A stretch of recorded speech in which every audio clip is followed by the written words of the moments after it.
Earlier this week, I had the opportunity and the pleasure of doing a customer event out in eastern Iowa. And one subject I talked a lot about and received a number of questions upon, so that's going to kind of be my focus today. As I've talked about in my intro video, I'm going to do both geopolitics and macroeconomics. Today we're going to talk about a subject that is key to macroeconomics and is becoming more and more important. And that subject is cryptocurrency. You may have seen on Friday the 18th, the Genius Act was signed into law by the government. That's really one of the first major efforts to regulate cryptocurrency. So today we're going to focus on what is going to be the potential effect on U.S. agriculture. Okay, first of all, quick cryptocurrency primer. All cryptocurrency is not the same, right? Bitcoin is generally associated with cryptocurrency. That is one kind. Bitcoin is more analogous to gold or fiat currency, as it has no inherent value. The value of Bitcoin really comes from two people on the other side of the table agreeing on its value, right? The same thing as gold, not inherently valuable unless two people agree on its value, government printed money, etc. Really what Bitcoin represents is a hedge or a bet against reckless government spending, governments printing more money and debasing their own currency through devaluation. That's become the value of Bitcoin. Again, there's no inherent value there. The second type of cryptocurrency, however, is something called a stablecoin. Stablecoins are a completely different animal. This is what was addressed by the Genius Act. Stablecoins are cryptocurrency that are backed by some sort of marketable asset. For example, the largest stablecoin cryptocurrency out there is something called Tether. Well, Tether is backed primarily, I believe, by U.S. government bonds. So if you look at a quote for Tether, it's generally going to fluctuate on either side of around $1, where Bitcoin can have a 5 to 10% movement every day. Again, that Bitcoin is a speculative asset. A stable coin is a cryptocurrency that is backed by something and is going to maintain a value because it is pegged to, like I said before, that other market asset.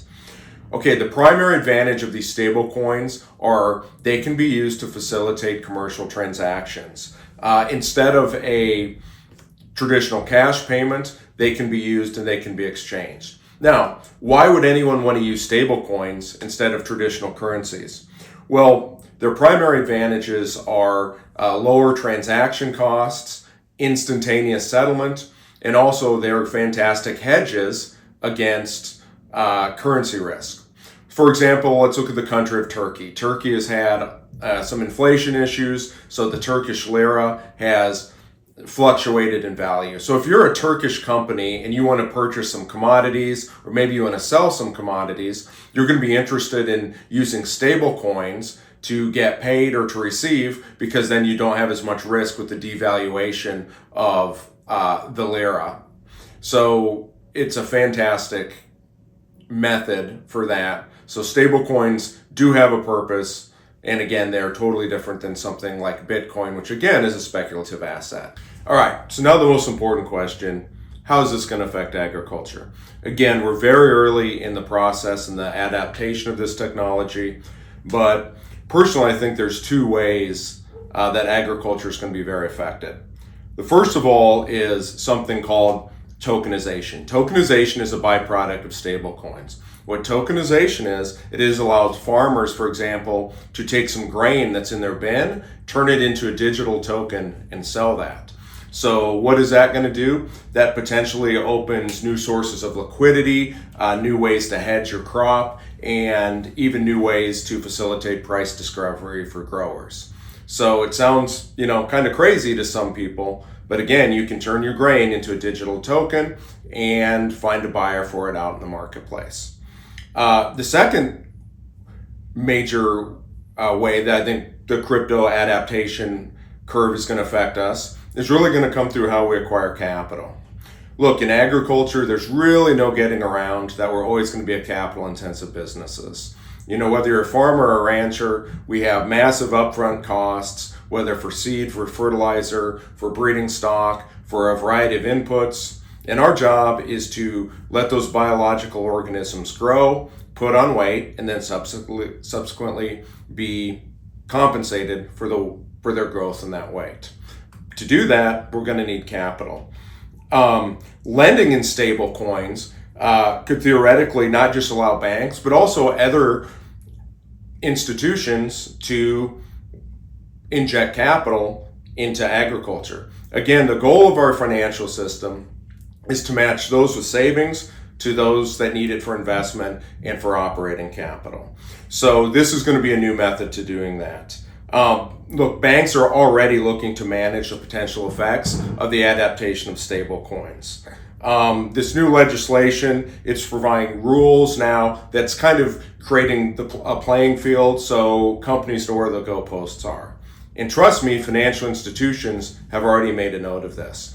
For example, JP Morgan, Citigroup, Bank of America, after this was passed, already have come out and discussed that they're looking to issue their own stablecoin currency now that this happens. The other thing, and one of the sexiest trends on Wall Street, is something called the private credit market, right? There may be all kinds of different institutions that want to get involved in ag lending, but maybe they want to do it in a more targeted fashion.